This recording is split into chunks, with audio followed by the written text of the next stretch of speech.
Hello everyone, स्वागत है आपका रेप्लिका वर्ल्ड में। आज हम पढ़ेंगे emotional development of human being, यानी इंसानों में इमोशंस किस तरीके से डेवलप होते हैं, इसके बारे में आज हम पढ़ेंगे। तो चलिए शुरू करते हैं। सबसे पहले हम लोग समझते हैं कि इमोशंस क्या होते हैं। देखिए, इमोशंस और फीलिंग्स में थोड़ा सा फ़र्क होता है। हम किसी चीज़ के बारे में कैसा महसूस करते हैं, ये हमारी फीलिंग है उसके बारे में। पर अगर उस फीलिंग को हम बाहर की तरफ एक्सप्रेस करते हैं, जाहिर करते हैं, तो वो हमारे इमोशन बन जाते हैं। जैसे कि अगर हम किसी के लिए बुरा फील करते हैं, यानी किसी के प्रति हमें अच्छा फील नहीं होता है, बुरा फील करते हैं, तो वो हमारी फीलिंग है। पर अगर उसे हम एक्सप्रेस करें, हम उससे लड़ें, उस पर गुस्सा करें, तो वो हमारे इमोशंस हो जाएंगे। ठीक है। तो जैसे कि डर हो गया, फियर, या फिर दुखी होना, रोना, क्राइंग, हंसना, लाफिंग, इस तरीके की चीज़ें, ये हमारे इमोशंस होते हैं। ठीक है। तो जो इमोशंस हैं वो कॉम्प्लेक्स हैं, इमोशंस का एक्सप्रेशन कॉम्प्लेक्स है। तो जो इसकी स्टडी है वो भी कॉम्प्लेक्स है। यानी कि हम इतनी आसानी से नहीं समझ सकते हैं कि इमोशंस इंसानों में किस तरीके से डेवलप होते हैं। इसकी डिफरेंट थ्योरीज हैं, पर हर एक थ्योरी एक नॉर्मल बेस लाइन फॉलो करती है कि किस तरीके से बच्चे के अंदर इमोशंस या जो भावनाएं हैं वो डेवलप होती हैं। तो चलिए, आज हम इस लेक्चर में थोड़ी सी बात करेंगे कि इमोशंस किस तरीके से डेवलप होते हैं। बाकी फर्दर लेक्चर्स में हम और इमोशनल डेवलपमेंट को अच्छे से एक्सप्लोर करेंगे। तो कुछ थ्योरीज के अकॉर्डिंग जो बच्चे होते हैं, इंसानी बच्चे जो होते हैं, वो 3 इमोशंस लेकर पैदा होते हैं: हैप्पीनेस, एंगर एंड फियर। जबकि कुछ का मानना है कि बेबीज़ में बहुत सारे वाइडर रेंज होती है इमोशंस की। अब वाइडर रेंज हो सकती है बिल्कुल, पर क्योंकि बच्चे जो हैं वो अपने आप को एक्सप्रेस नहीं कर सकते इतनी आसानी से, क्योंकि वो बोल नहीं सकते हैं, तो इसलिए उनके जो इमोशंस होते हैं वो सही तरीके से हमारे तक पहुंच नहीं पाते हैं जब वो शुरुआती स्टेज में होते हैं। तो बच्चे रोकर या कोइंग के थ्रू हमें अपनी चीज़ें बताते हैं, या हम उनको समझ पाते हैं कि अगर वो रो रहे हैं तो उनको कोई तकलीफ़ है, अगर वो नॉर्मल हैं, नॉर्मल खेल रहे हैं, तो इसका मतलब ये है कि सही हैं वो। तो इस तरीके से हम समझने की उसको कोशिश करते हैं। अगर हम ध्यान दें कि जब बच्चा पैदा होता है और पैदा होने से लेके 2-3 महीने तक उसके अंदर कोई ख़ास इमोशंस हमें देखने को नहीं मिलते हैं, यानी वो एक्सप्रेस नहीं कर पाता है, फीलिंग्स तो उसके अंदर होती हैं, वो हमारे तक उन्हें पहुंचा नहीं पाता है। तो उस दौरान बच्चा, अगर उसे दुख होता है, कोई परेशानी होती है, डिससेटिस्फेक्शन होता है, तो वो रोता है। अगर वो सेटिस्फाई होता है तो वो चुप रहता है। पर यहाँ पे कोई हंसना या कोई मुस्कुराना, ऐसी कोई देखने को, एंगर देखने को इस टाइम नहीं मिलता है जब वो शुरू के 2-3 महीने में होता है। जैसे जैसे बच्चा बड़ा होता है, तब उसके जो एक्सप्रेशंस होते हैं वो बढ़ते चले जाते हैं। जैसे कि जब बच्चा 6 महीने का होता है, तब उसके अंदर एक्सप्रेशंस आने शुरू हो जाते हैं, वो हंसना शुरू कर देता है लोगों को देखकर।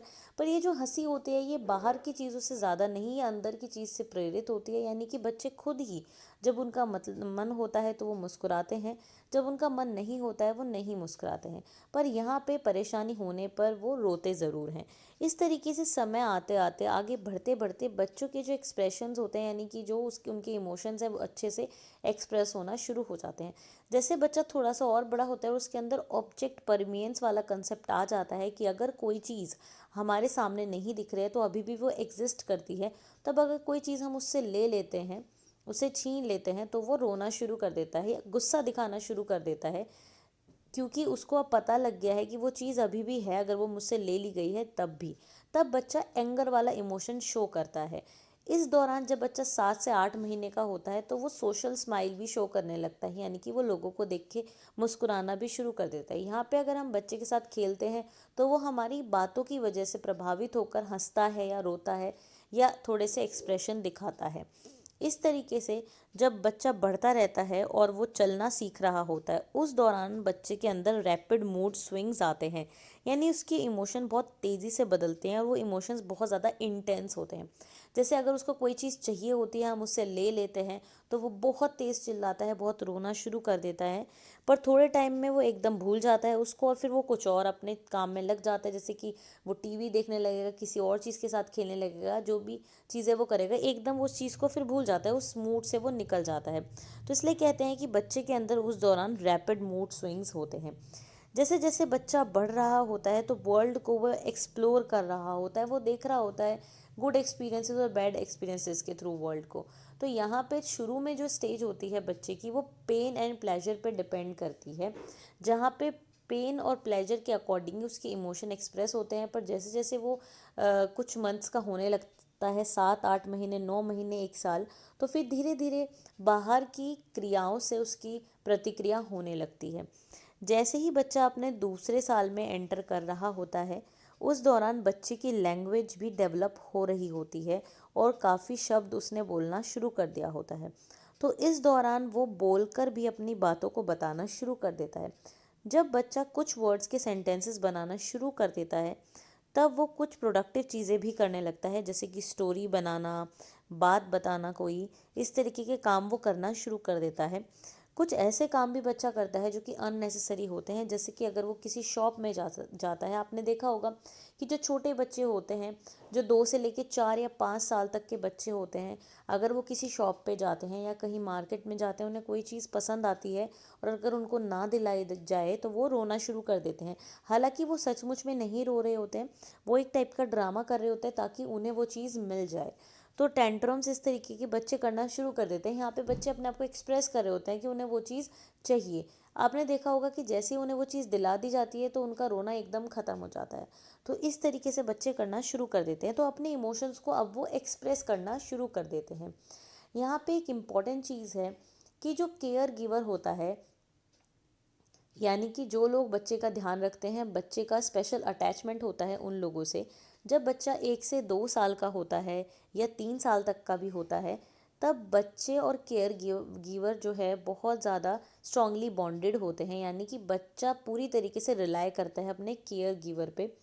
जहाँ पे कि वो, अगर उनका जो केयर गिवर है, जैसे कि उनकी अगर मदर है, वो उनसे दूर चली जाती है, तो वो डर जाते हैं या वो रोना शुरू कर देते हैं अगर उनको पता चल जाता है कि चली गई है मदर। और उसके बाद कोई स्ट्रेंजर होता है तो स्ट्रेंजर से उन्हें फियर भी लगता है, तो स्ट्रेंजर फियर भी होता है इस टाइम पे। तो किस तरीके के अटैचमेंट होते हैं केयर गिवर और बच्चे में, और स्ट्रेंज फियर क्या होता है, इसके बारे में हम नेक्स्ट लेक्चर में बात करेंगे।